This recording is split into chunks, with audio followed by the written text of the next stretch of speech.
Bom, pessoal, vamos prosseguir com a nossa frente de dinâmica. Dessa vez estamos aqui no 13º episódio. Vamos estudar a chamada força elástica, que, como nós veremos, é uma força bastante presente em elementos físicos, a qual chamamos de molas.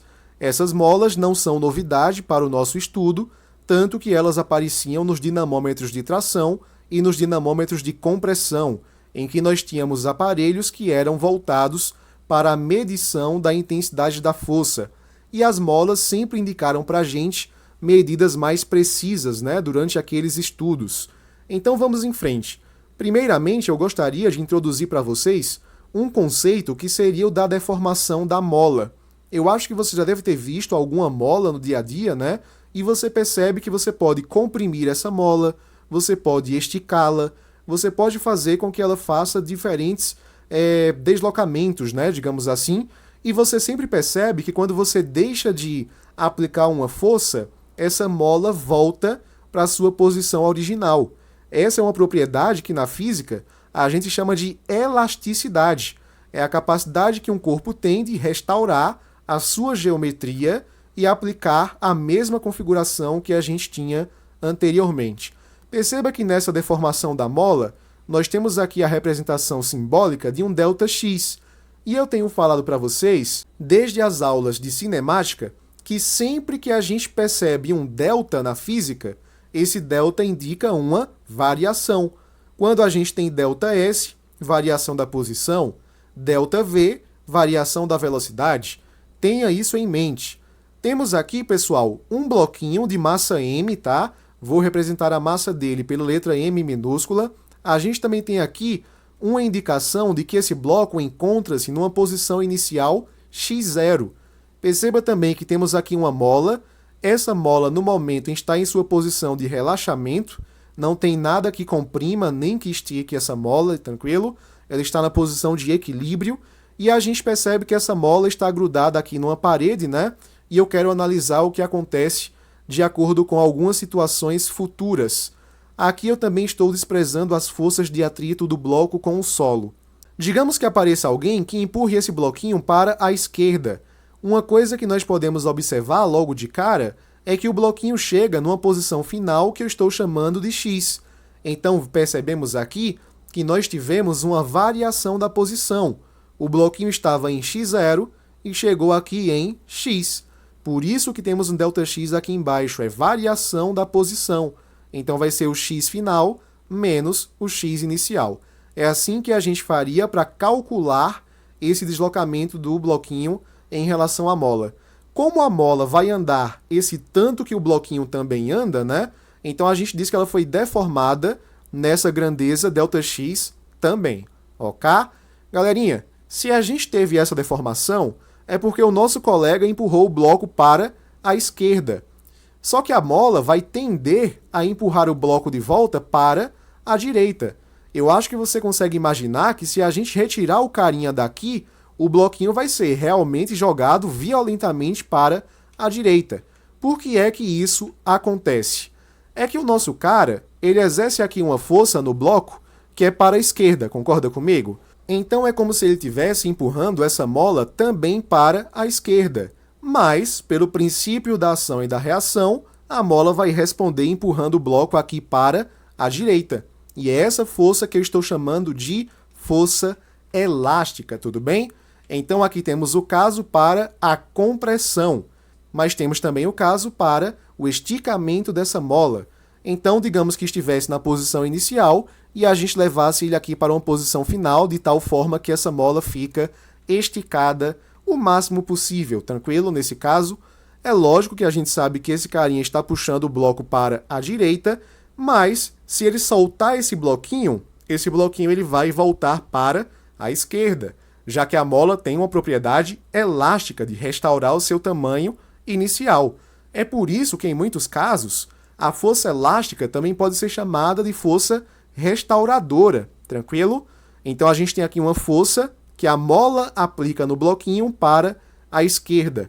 Fica fácil quando você percebe que esse carinha está puxando o bloco para cá, então é como se ele estivesse puxando a mola para cá também, Então, por ação e reação, a gente verifica que a mola responde puxando o bloquinho para a esquerda. Muito bacana.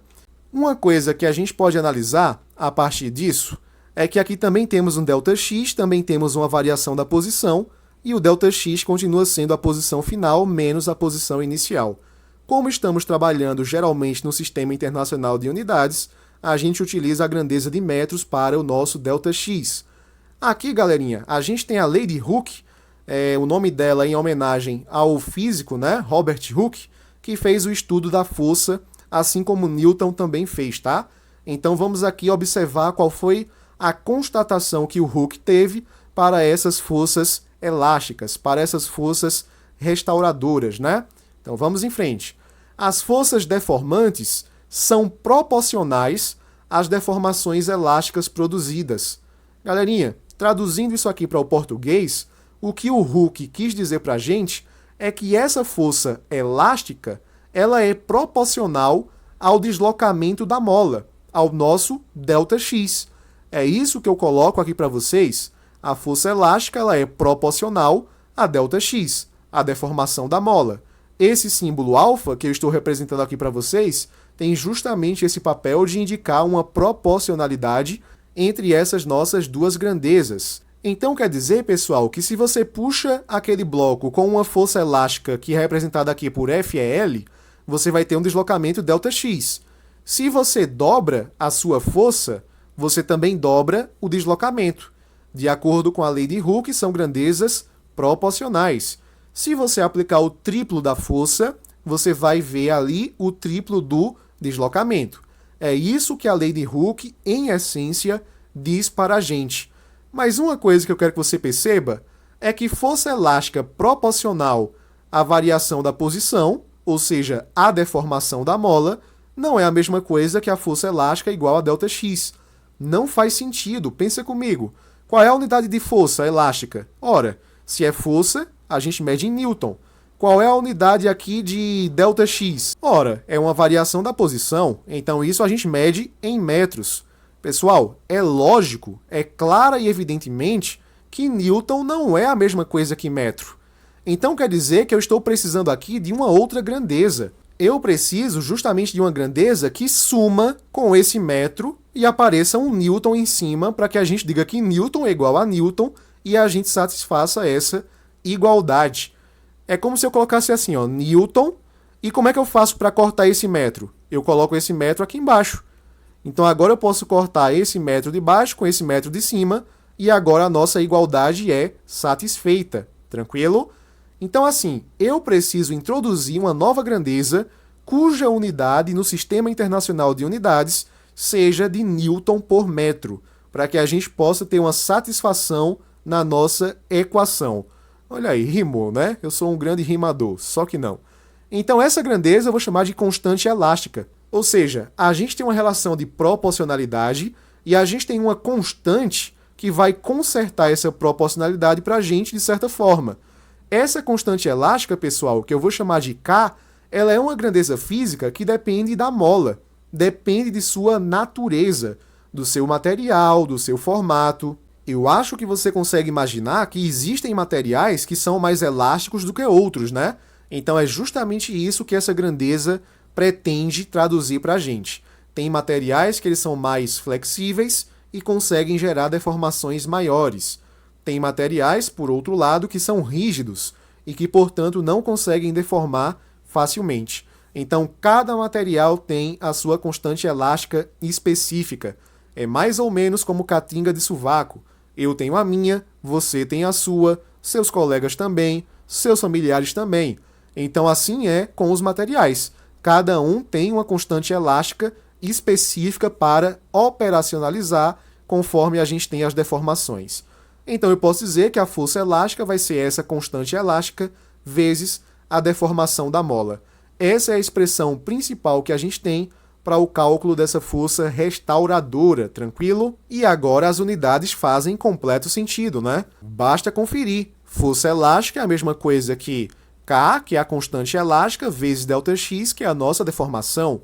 Aqui você mede em Newton, aqui você mede em metro, e esse carinha aqui você mediria em Newton por metro.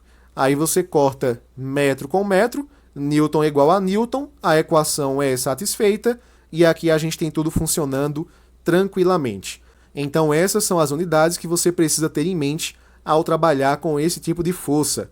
Vamos ver aqui uma questão para a gente verificar como é que a gente trabalha com isso. A mola da figura varia seu comprimento de 10 cm para 22 cm quando penduramos em sua extremidade um corpo de peso 4 newtons.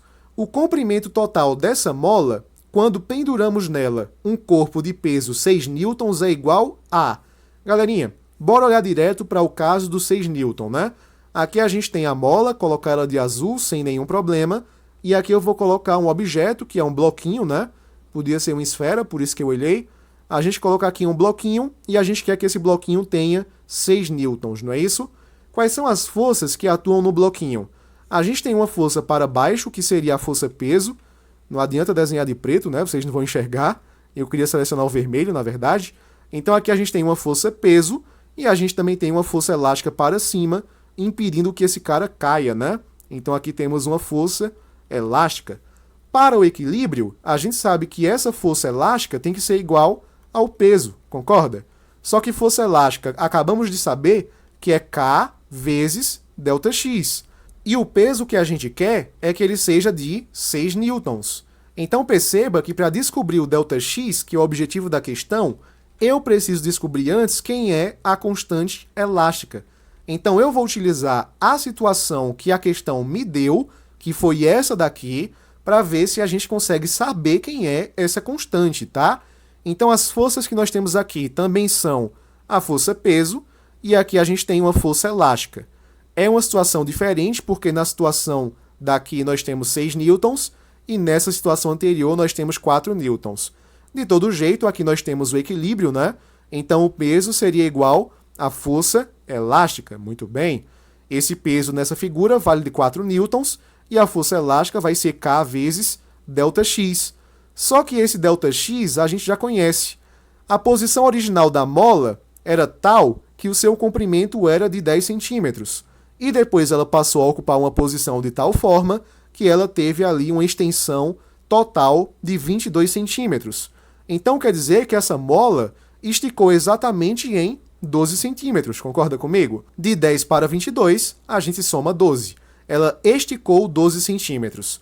Eu posso colocar aqui em 12 centímetros mesmo, desde que eu lembre que esse K ele vai ficar em newton por centímetro e não newton por metro. Isso é útil porque as nossas alternativas estão todas em centímetros. Então, o nosso K seria igual a 4 sobre 12, que você pode simplificar por 4. 4 por 4 é 1 e 12 por 4 é 3.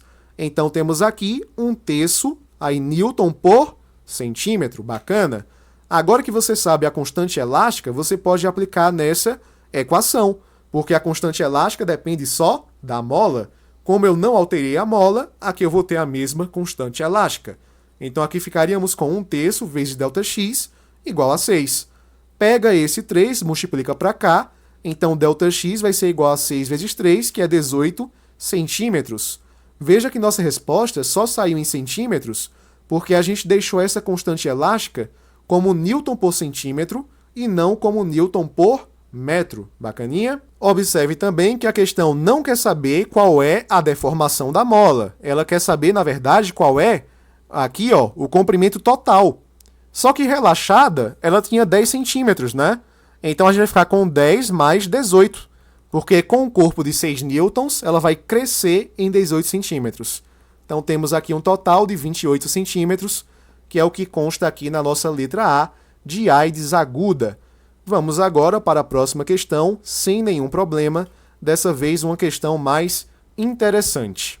Para a verificação experimental das leis da dinâmica, foi montado o esquema a seguir. Nele, o atrito é desprezado, o fio, a mola e as polias são ideais. Quando a gente diz que o fio é ideal, é porque ele não se estica, né? Quando a mola é ideal, é porque ela não tem massa e ela também tem uma transmissão perfeita da força que é aplicada nela. E as polias é porque não tem massa e não oferecem atrito. Os corpos A e B encontram-se em equilíbrio quando a mola M, que é essa daqui na figura, de constante elástica 200 Newton por metro, está distendida de 5 centímetros.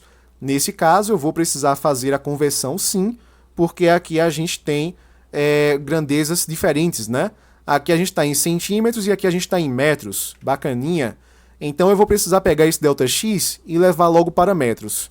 Aqui a gente tem 5 centímetros, a gente pode dividir por 100, né? Ou multiplicar por 10 a menos 2, que é a mesma coisa. Então aqui temos 5 vezes 10 a menos 2 metros. Bacana. A questão quer saber qual é a massa do corpo A. Quando a gente olha para o corpo A, a gente percebe que aqui nós temos duas forças atuantes. Nós temos uma força peso para baixo, colocar aqui o peso de A. Quando a gente olha aqui para o fio, a gente tem uma tração para cima, né? Que vai se igualar ao peso para que ele fique em equilíbrio. E aqui, por ação-reação, o corpo B é puxado para cá também com essa tração. A gente tem aqui na esquerda a força elástica, né?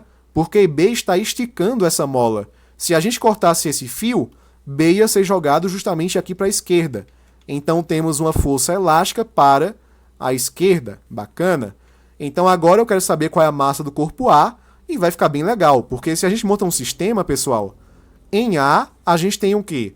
A gente tem que a tração vai ser igual ao peso de A. Já em B, a gente tem o quê, pessoal? A gente tem que essa tração vai ser igual à força elástica. A gente pode juntar essas duas informações, pessoal, porque, veja bem, se a tração é igual ao peso de A, mas também é igual à força elástica, então o peso de A vai ser igual a essa força elástica. Razoável, né? O peso de A gente não conhece, mas a gente sabe que é a massa de A vezes a gravidade. E a força elástica nada mais é que K vezes ΔX. A massa de A eu quero saber. A gravidade eu vou considerar aqui como 10 metros por segundo ao quadrado. É uma coisa que a questão pede para que a gente adote. Então, MA vezes 10 é igual a K, que é a constante elástica. De acordo com a questão, temos aqui 200 newtons por metro. E o nosso ΔX é de 5 centímetros, que depois da conversão ficamos aqui com 5 vezes 10 a menos 2. Então, a gente coloca aqui sem nenhum problema. 10 vezes MA, a gente coloca aqui. Perceba que ali a gente tem 200 vezes 5 vezes 10 a menos 2. Só que esses 200, a gente pode interpretar como 2 vezes 10 ao quadrado, né? Porque aí a gente elimina, galera, esse carinha daqui com esse carinha daqui. Repete a base que é 10, somos expoentes, 2 menos 2 é 0, 10 a 0 é 1, ok? Então aqui ficamos somente com 2 vezes 5, que vai ser 10. Então 10MA é igual a 10. Corta esse cara com esse cara, então a massa de A vai ser igual a 1 kg. É justamente a resposta que consta aqui na letra A também. A de amarelão dessa vez. Questão bem bacana. Vamos para outra ainda melhor. Um corpo C de massa igual a 3 kg está em equilíbrio estático sobre um plano inclinado, repouso, né? Suspenso por um fio de massa desprezível, preso a uma mola fixa ao solo, como mostra a figura a seguir. O comprimento natural da mola, sem a carga, é de 1,2 metros. Bacana. E ao sustentar estaticamente o corpo, ela se distende atingindo o comprimento de 1,5 metros. Os possíveis atritos podem ser desprezados. A constante elástica da mola em newton por metro vale, então, coisas que nós conhecemos. A massa do corpo C é de 3 kg e a gente também sabe aqui qual é o ΔX dessa mola, porque a gente sabe que o ΔX é a posição final, né? Ou o comprimento final, menos o comprimento inicial. Então ficaríamos ali com 1,5 menos 1,2, que é a mesma coisa que 0,3 metros. Esse é o nosso ΔX. Legal. Vamos analisar, pessoal, o que é que está acontecendo aqui. Veja que aqui a gente tem essa mola e é ela que impede que o carinha desça, né? Então quer dizer que a gente tem aqui uma força elástica puxando para cima. E a gente tem também, pessoal, aqui uma força normal, que é perpendicular à superfície. Temos também aqui uma força peso, puxando o nosso carinha na direção vertical para baixo. A gente decompõe essa força peso, como a gente tinha visto lá nas nossas análises do plano inclinado, né? Então a gente tem aqui Px e aqui a gente tem Py.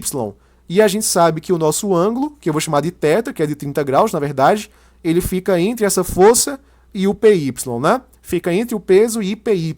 Bacana. Então quer dizer que o Px, ele não toca no ângulo. Quem não toca, não coça. Então a gente vai ficar com Px igual ao peso original vezes o seno de θ, que é de 30 graus. Ok? Então, Px vai ser igual ao peso, que é massa vezes a gravidade, e o seno de 30, que é a mesma coisa que 1 sobre 2. O peso de x vai ser, portanto, 3, que é a massa, a gravidade é 10, e 1 sobre 2 aqui, que é o seno de 30, né? Veja que 3 vezes 10 é 30, por 2 a gente tem aqui 15 newtons, né? Mas se a gente olha aqui ao longo do plano, a gente tem somente duas forças favoráveis ao plano, né? Na mesma direção que ele. Então quer dizer que aqui a força elástica que leva para cima tem que ser igual ao Px que leva para baixo. Isso para o equilíbrio. Então a força elástica é igual a Px, só que a força elástica é a mesma coisa que K vezes o ΔX. E o nosso Px vale 15. Repetimos aqui o K, é o objetivo da questão. A deformação da mola foi de exatamente 0,3 metros. Colocamos aqui sem nenhum problema. Então o nosso K vai ser a mesma coisa que 15 dividido por 0,3, que é a mesma coisa que 15 dividido por 3 sobre 10, que vai ser a mesma coisa aqui que 50 newtons por metro, né? Tá aqui a nossa resposta. Podemos assinalar a letra C de cirrose. Tranquilo? Então é assim que a gente começa a trabalhar com a força elástica. Mas talvez você tenha visto em algum livro didático, em alguma aula no colégio, que você deve utilizar um sinal de menos aqui. Na verdade, esse sinal de menos, ele pode ser considerado para que você coloque aqui um significado físico nessa expressão. E que significado seria esse? Voltemos para o caso pelo qual nós inauguramos a nossa aula. Aqui eu chamava de x. Agora eu vou chamar de menos x. E aqui, em vez de chamar de x somente, eu vou dizer que é mais x. É como se eu estivesse graduando uma régua que cresce para a direita. Então aqui você pode interpretar que x0 vale 0, por exemplo. Aqui é 0. Aqui seria menos 2. Aqui novamente é 0 e aqui seria mais 2. É uma forma da gente interpretar. Nesse caso, em que a gente tem aqui um ΔX que ele é negativo, né? Porque se a gente pensar em termos de deslocamento, pessoal, vê o que aconteceria. Aqui a gente teria ΔX. ΔX é a posição final, que é menos x. No nosso exemplo é menos 2, menos a posição inicial, que no nosso caso é 0. Então, ΔX seria menos 2 menos 0, que vai ser menos 2. Então, aqui o ΔX ele é negativo. Se o nosso ΔX é negativo, quando você coloca aqui na expressão, pessoal, o K ele é positivo, né? A constante é positiva. Uma coisa positiva vezes uma coisa negativa é igual a uma coisa negativa. Então, nesse caso, a força elástica seria negativa para indicar que o corpo está sofrendo uma compressão. Quando a gente pega um ΔX positivo, que é o que vai acontecer nesse caso aqui de baixo, ó, qual vai ser o ΔX? Vai ser a posição final, que é 2, menos a inicial, que é 0. Então, ΔX é igual a 2, que vai ser positivo, né? Vamos ignorar as unidades. Então, teríamos uma constante positiva, vezes um ΔX, que é positivo também. Uma coisa positiva por outra coisa positiva, dá outra coisa positiva. Então, a força elástica seria positiva, nesse caso, para indicar que a gente tem uma distensão da mola, um esticamento. Então, o esticamento seria uma força positiva e a compressão, né, seria uma coisa negativa, uma força negativa. Então, aquele sinal ele só vem para indicar esse sentido aqui para a gente. Mas se você quiser trabalhar somente com resultados positivos, você não perde muita coisa em termos de cálculo, tá? Você perde em termos de significado físico, mas em termos de cálculo você não perde nada não. Galerinha, uma coisa que as questões podem cobrar da gente é a interpretação do gráfico da força elástica pela deformação da mola, ou seja, de F por x. Quando a gente olha para esse gráfico, a gente percebe que aqui nós temos uma reta, e essa reta indica para a gente a relação linear existente entre a força elástica e a deformação da mola. Tanto é que, de acordo com a lei de Hooke, quando você pega uma força que causa uma deformação ΔX, e você duplica a força, então você duplica também o ΔX. Quando você triplica a força, você triplica o ΔX. Então essa relação linear indica para a gente que esse gráfico é realmente uma reta. Perceba que aqui a gente parte do ponto 0, 0, né? Isso quer dizer que quando a força é 0, a gente não tem deformação da mola, então o ΔX vai ser 0 também. Pessoal, eu vou analisar o ângulo de inclinação desse gráfico, que seria o θ. E eu vou, por alguma razão, que você vai entender daqui a pouco, saber por que é que eu quero saber qual é a tangente de θ. Lembre que tangente é o cateto oposto, que nesse caso vai ser a própria força elástica, já que aqui a gente considera o zero, né? Então, força elástica menos zero é força elástica. Coloca aqui a força elástica, bacana. Cateto oposto a gente já sabe qual é. E o cateto adjacente, pessoal, vai ser o próprio x.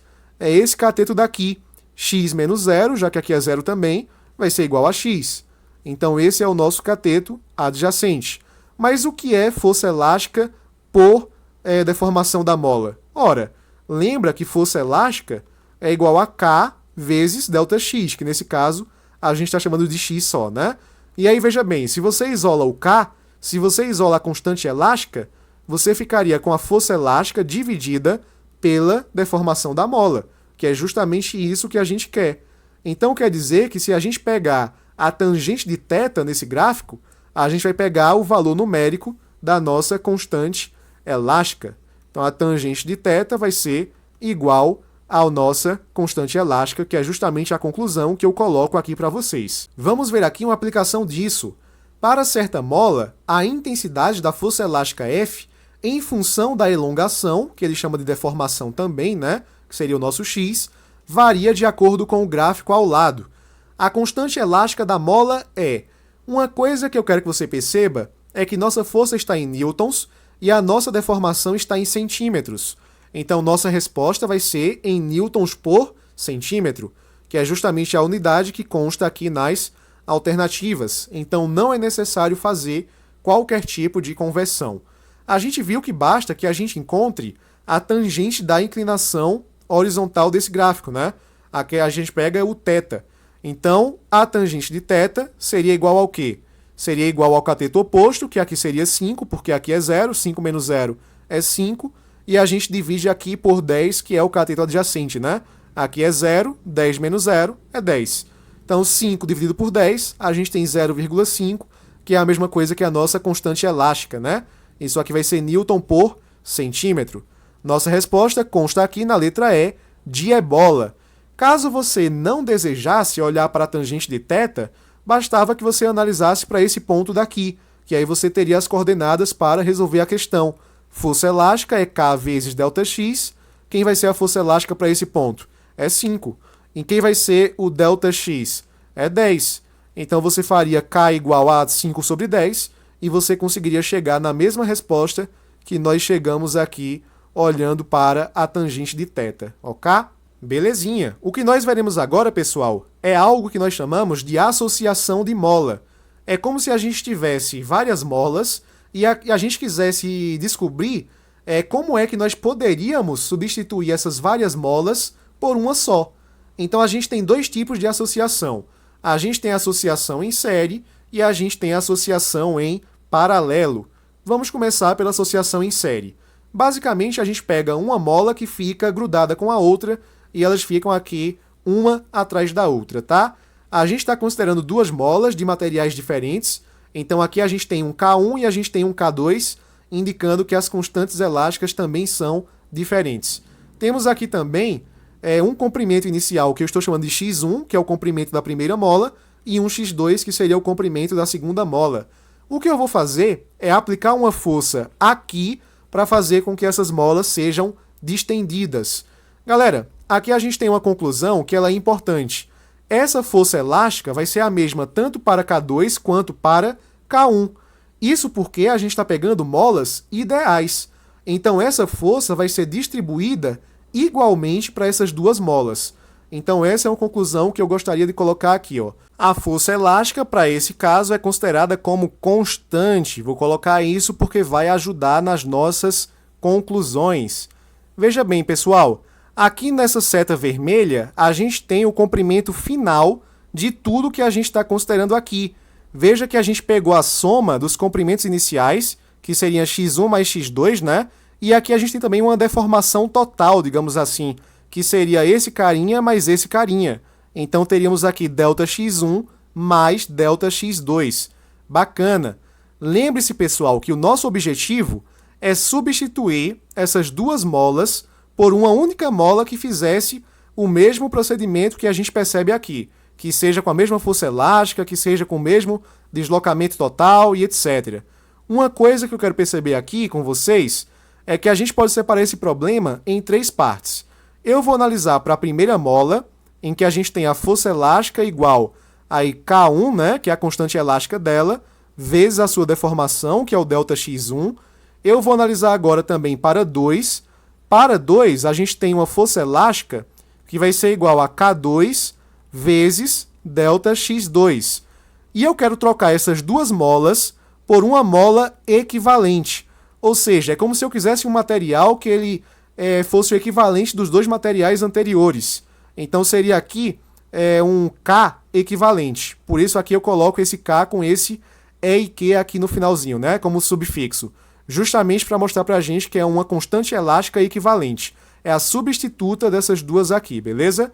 Muito bacana. E a gente vai multiplicar isso pelo ΔX total, que seria o ΔX dessas duas molas juntas, né? Se eu quiser substituir aqui por uma outra mola, ela precisa apresentar esses dois ΔX, tranquilo? Muito bacana. Uma coisa que elas têm em comum é o seguinte, pessoal, eu posso isolar o ΔX de cada uma delas. Então, se a gente olha aqui para 1, ficaria ΔX1 tem que ser igual a força elástica dividida por K1. Aqui ficaria ΔX2 igual a força elástica dividida pelo nosso K2. Muito bem. E da equivalente ficaria o ΔX total, tem que ser igual a força elástica, que é a mesma, já que eu quero o mesmo efeito, né? Dividido aqui por K equivalente. Galerinha, uma outra coisa que você pode perceber é que o ΔX total, ele era isso daqui, pessoas. Ele era isso aqui, ó, ΔX1 mais ΔX2. É o que a gente coloca aqui, ó, ΔX1 mais ΔX2. O nosso ΔX total, ele vai ser a força elástica dividida pela constante elástica equivalente. Aqui o ΔX1 seria a força elástica dividido por K1, e aqui seria a força elástica dividida por K2. Eu posso eliminar todas essas forças elásticas, porque a gente viu que para associação em série, esse é um fator constante, né? É a mesma força para essas molas. Então a gente teria aqui que 1 sobre o K equivalente é igual a 1 sobre K1 mais 1 sobre K2. Então a gente tem aqui essa expressão para N molas, né? Aqui a gente aprendeu para 2, então você ignorava esse termo. Mas conforme você vai adicionando mais molas, aí você vai adicionando mais termos, né? Por isso que a gente tem aqui 1 sobre a enésima constante, o Kn, beleza?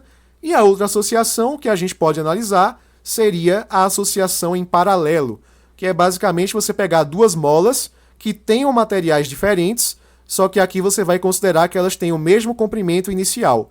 O que a gente vai fazer, pessoal, é pegar uma força que faça a distensão dessas molas. Veja que como elas tinham o mesmo comprimento inicial e elas estão acopladas ao mesmo sistema, elas também vão ter o mesmo ΔX, vão ter a mesma deformação. Perceba também que como essas molas estão separadas, digamos assim, né? Elas não estão conectadas que nem estiveram lá na associação em série, então essa força elástica ela vai ser dividida em F1 e em F2. Então quer dizer que agora a força não é mais constante para essas molas, né? Se eu quiser calcular para 1, ficaria F1 tem que ser igual a K1, que é a sua constante, vezes o ΔX, que é o mesmo para as duas, né? Aqui para 2 ficaria F2 igual a K2 vezes o ΔX, que também é o mesmo para essas duas molas. O que a gente quer aqui, pessoal, é gerar uma força elástica total, justamente porque na nossa figura a gente teria que essa força elástica daqui é a total e que essa força F2 e F1 são decomposições dessa força. Quer dizer que a força elástica total aqui vai ser a mesma coisa que F1 mais F2. Muito bacana, guarda essa informação por enquanto. Então é como se eu trocasse essas duas por uma constante elástica aqui equivalente, né? E o ΔX tem que ser o mesmo para elas, como a gente observou na nossa figura, né? O ΔX permanece constante. Então a gente quer o quê, pessoal? A gente quer aplicar isso para uma força elástica total, que vai ser a mesma coisa que F1 mais F2. Vamos lá. Isso aqui vai ser o K equivalente vezes o ΔX, igual a K1 vezes ΔX mais K2 vezes o ΔX também. O que a gente pode fazer é eliminar os termos em comum, que aqui seria justamente o ΔX. Então, a constante elástica da mola equivalente seria igual a K1 mais K2. Simples assim. Essa é a equação que a gente teria para associação em paralelo. Veja que aqui a gente colocou somente 2 molas, né? Mas conforme você vai adicionando molas, aí você vai somando mais termos, até que você chegue aqui no enésimo termo. No gráfico seguinte estão representadas as distensões, que a gente representa por ΔX, de 2 elásticos. Aqui a gente tem o elástico X e o elástico Y, como se fossem molas, né? Em função do módulo F da força de distensão aplicada em cada um deles separadamente. Suponha que os elásticos sejam associados em série, como mostra a figura a seguir. A questão quer saber qual é o valor da constante elástica desse sistema. Então a questão quer saber quem é a constante elástica equivalente. Mas para saber a constante elástica equivalente, a gente precisa saber qual é a constante de x e quem é a constante de y, não é isso? Mas se a gente pensar em termos de força elástica é K ΔX. Então o K vai ser a força elástica dividida pelo ΔX, né? Então bora lá, ficaria aqui, o Kx seria a força elástica sobre o ΔX, e esse carinha também seria a força elástica dividida pelo ΔX. Só que agora eu vou olhar para os gráficos para que a gente possa chegar nessa conclusão. Quando a gente olha para x, que é essa curva daqui, a gente precisa de um ponto que seja interessante. Se a gente pegar aqui o ponto, por exemplo, ó, esse pontinho daqui, a gente percebe que aqui é 10 e a gente percebe que a força aqui é de 5 newtons. Então, bora lá substituir esses dados. Então, a força elástica seria de 5 newtons, ok? Aqui a gente coloca 5. E o ΔX aqui seria de, cadê? 10 centímetros, né? Então, ficaria 5 por 10. Aqui ficaria 0,5 newtons por centímetro. Não esquece que a unidade está em centímetro, tá? Quando a gente olha para KY, a gente vai atrás de um ponto que seja interessante também. Eu vou pegar esse ponto daqui, ó. Pegar esse ponto, colocar aqui de verde para ficar diferente. Esse ponto daqui. Porque a nossa força vai ser de 6 e o deslocamento aqui, a deformação vai ser de 6 centímetros. Então quer dizer que ficaríamos com 6 sobre 6. Bacana. Então 6 sobre 6 ficaria 1, né? 1 newton por centímetro. Legal.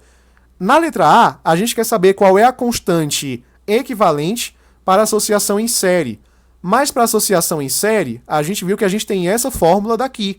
1 sobre o K equivalente vai ser 1 sobre Kx mais 1 sobre Ky. Bacana? Então, como é que a gente faria para achar a nossa resposta? Bem simples. Pegaríamos 1 sobre o nosso K equivalente, que a gente precisa descobrir, 1 sobre Kx, só que Kx é 0,5, né? Então, 1 sobre 0,5, mais 1 sobre Ky, que é 1 sobre 1. Legal. Aqui, ó, ficaria simples, porque 1 sobre meio é 2. Então, 1 sobre K equivalente seria 2, e 1 por 1 é 1. Só que 2 mais 1 é 3, então quer dizer que o K equivalente, fazendo os meios pelos extremos, seria 1 sobre 3, que vai ser 0,333 ao infinito e além, newton por centímetro, né? Essa é a nossa constante elástica equivalente. Vamos ver aqui o que diz a letra B de barriga d'água. Se os elásticos fossem associados em paralelo, como mostra a figura seguinte, qual seria o valor da constante elástica deste sistema em newton por centímetro? Aí fica fácil, porque a gente já conhece quem é Kx e quem é Ky, né? E no caso da associação em paralelo, a gente soma essas constantes. Kx é a mesma coisa que quanto? Você se lembra? Eu não. Kx é 0,5 e Ky é 1, né? Então, somar esses carinhas, a gente tem aqui uma constante equivalente de 1,5 newton por centímetro. Bacana. Galerinha, muito obrigado por acompanhar até aqui. Qualquer dúvida, deixe nos comentários. Deixa também um gostei, compartilha esse vídeo, se inscreve no canal e até a próxima.